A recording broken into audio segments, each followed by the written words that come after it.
Semua mahasiswa yang vokal dan kritis terhadap pemerintah di berbagai titik di Indonesia pun setiap harinya mengalami bahaya yang sama. Saya dan banyak sekali teman-teman yang melakukan kritik tiap hari menghadapi intimidasi dan represi yang tidak ada habisnya. Bahkan orang tua saya sempat didatangi oleh aparat keamanan selepas saya melakukan kritisi beberapa kali terhadap putusan MK yang terakhir.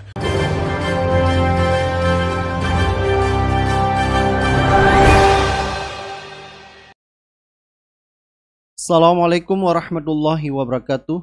Jokowi akhirnya merevisi Undang-Undang ITE Jilid 2 resmi berlaku, dilansir dari CNN Indonesia. Jadi revisi Undang-Undang ITE Jilid 2 sudah disahkan pada tanggal 2 Januari 2024. Nah, akibat revisi Undang-Undang ITE Jilid 2 ini banyak mengundang sorotan dari netizen sampai trending di Twitter. Jadi banyak masyarakat menyoroti yaitu tentang Undang-Undang ITE Jilid 2 ini, di mana mencantumkan pasal 27A dan 27B. Dua pasal itu dinilai banyak pihak sebagai pasal karet baru dalam Undang-Undang ITE. Setiap orang dengan sengaja menyebarkan informasi elektronik dan atau dokumen elektronik yang diketahui memuat pemberitaan bohong yang menimbulkan kerusuhan di masyarakat, bunyi ayat itu. Dan juga di dalam Undang-Undang ITE Jilid 2 ini memberi wewenang bagi penyidik kepolisian menutup akun media sosial seseorang. Jadi ketentuan itu ditambahkan melalui pasal 47 huruf I, memerintahkan kepada penyelenggara sistem elektronik untuk melakukan pemutusan akses secara sementara terhadap akun media sosial, rekening bank, uang elektronik, dan atau aset digital, bunyi ketentuan tersebut. Nah, ini ada penambahan pasal ya, jadi siap-siap yang kritis, apalagi kritis terhadap penguasa, bisa-bisa akun media sosial Anda dicabut dan bahkan akun rekening bank elektronik Anda ditutup. Jadi sampai netizen menyindir Undang-Undang ITE ini tidak berlaku bagi individu atau organisasi yang pro-rezim. Jadi hukum sekarang yang berlaku tumpul ke segala arah kecuali buat rakyat ke bawah. Jadi kalau Anda vokal ya, apalagi terhadap penguasa atau pemerintah, bisa saja Anda terjerat dengan Undang-Undang ITE, apalagi sekarang direvisi yaitu menjadi Undang-Undang ITE Jilid 2. Bahkan dari netizen mengatakan kenapa Undang-Undang ITE ini seperti menangkap segala tindakan judi online, carding penipuan lewat online, dan ini cukup banyak orang yang menjadi korban. Kenapa itu tidak dimasukkan ke dalam pasal Undang-Undang ITE? Sepertinya Undang-Undang ITE ini justru lebih banyak ya kepentingan dari penguasa. Dan yang jadi pertanyaan lagi, kenapa justru revisi Undang-Undang ITE ini dilakukan di saat menjelang Pilpres 2024 atau di saat menjelang Pemilu 2024. Dan baru-baru ini juga yaitu ada siswi SMP dipolisikan akibat mengkritik Jokowi dan Gibran. Anak SMP yang begitu vokal pun tahu sekarang apa yang terjadi dengan pemerintah Jokowi sekarang. Tetapi pada akhirnya juga ya dipolisikan ya. Jadi di mana sekarang kebebasan kita berbicara?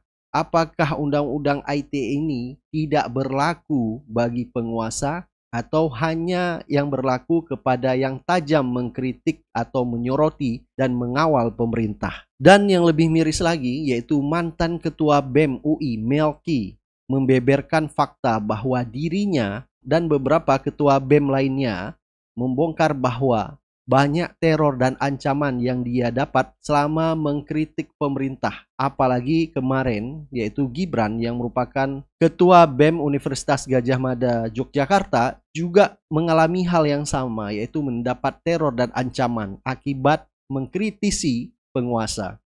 Kondisi demokrasi kita di akhir kekuasaan Presiden Jokowi ini luar biasa mengerikan. Presiden Jokowi adalah presiden yang kita pilih lewat sistem demokrasi. Lewat prosedur resmi bernama Pemilu 2014 dan 2019, ia menjadi presiden yang kita pilih lewat sistem demokratis.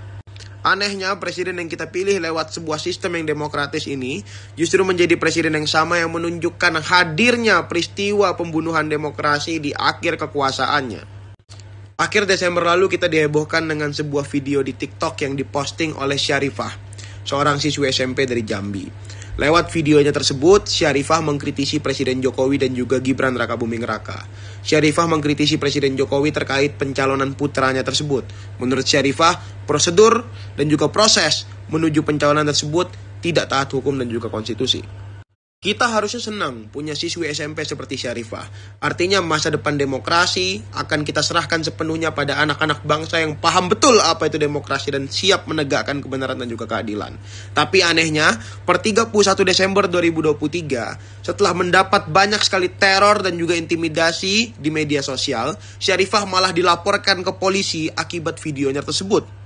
Ini menambah panjang catatan kelamnya demokrasi di akhir kekuasaan Presiden Jokowi. Orang-orang yang dengan vokal bersuara, orang-orang yang dengan berani menyuarakan sesuatu, hari ini harus menjadi orang yang siap jika sewaktu-waktu terkena sesuatu. Semua mahasiswa yang vokal dan kritis terhadap pemerintah di berbagai titik di Indonesia pun setiap harinya mengalami bahaya yang sama. Saya dan banyak sekali teman-teman yang melakukan kritik setiap hari menghadapi intimidasi dan represi yang tidak ada habisnya. Bahkan orang tua saya sempat didatangi oleh aparat keamanan selepas saya melakukan kritisi-kritisi beberapa kali terhadap putusan MK yang terakhir. Bahkan saya pun sempat diretas beberapa kali aplikasi media sosialnya sehingga tidak bisa berhubungan berkomunikasi dengan teman-teman lainnya di seluruh penjuru Indonesia. Gibran Muhammad Nur, Ketua BEM UGM, sampai hari ini masih mendapatkan intimidasi dan represi, bahkan teror karena statement-statement kritisnya terhadap pemerintah. Bahkan orang tuanya sempat didatangi di kampung halamannya oleh oknum Intel karena menyampaikan kritik dan juga diskusi di UGM. Afik Naufal, Ketua BEM Paramadina, sahabat saya pun sempat mengalami ancaman-ancaman sejenis, diintimidasi, direpresi, bahkan ancaman-ancaman hanya karena aktif bersuara. Inikah demokrasi yang kita harapkan? Kondisi ini akan diperburuk karena Presiden Jokowi sudah menekan revisi Undang-Undang ITE Jilid 2 per hari ini. Undang-Undang ITE yang selama ini menjadi alasan dijeratnya banyak sekali orang-orang yang kritis yang vokal terhadap kekuasaan dengan pasal-pasal karet di dalamnya akan semakin berbahaya dengan revisi Undang-Undang ITE Jilid 2 ini. Kalau dulu kita mengkritisi Undang-Undang ITE karena punya pasal 27 ayat 3, pasal 28 dan pasal-pasal lainnya yang amat sangat karet, tidak memberikan penjelasan yang maksimal, sehingga dapat dengan mudah menjerat orang-orang yang hanya karena vokal bersuara, hari ini ancaman itu masih sama bahayanya di revisi Undang-Undang ITE Jilid 2. Sehingga kita wajib mempertanyakan, masih adakah komitmen Presiden Jokowi untuk menjaga demokrasi di akhir masa kekuasaannya? Jadi Anda bisa bayangkan sekarang dengan ada Undang-Undang ITE yang baru direvisi oleh pemerintah Jokowi, dengan menambah beberapa pasal yang dianggap oleh banyak pihak bisa menjadi pasal karet baru.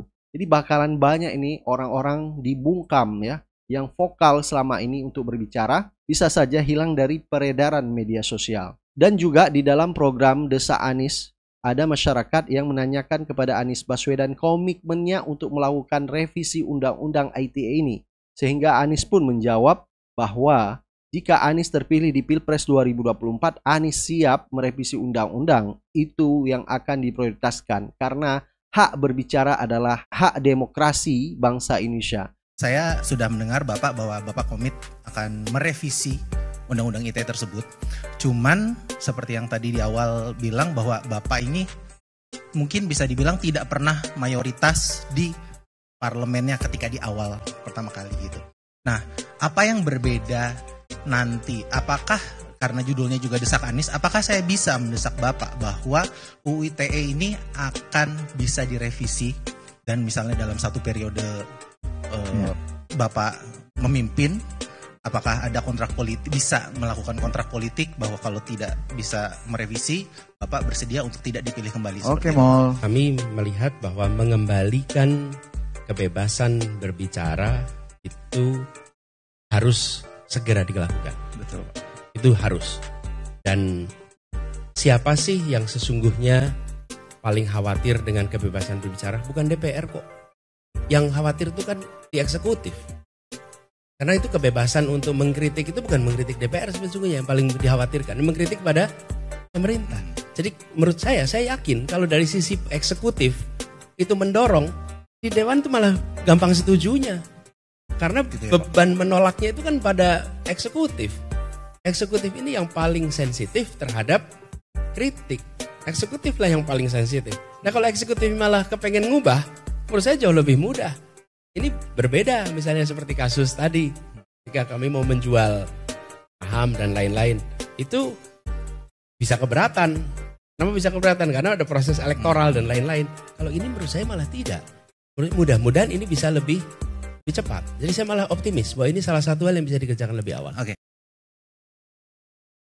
Baik, sampai ketemu lagi di video-video selanjutnya. Assalamualaikum warahmatullahi wabarakatuh.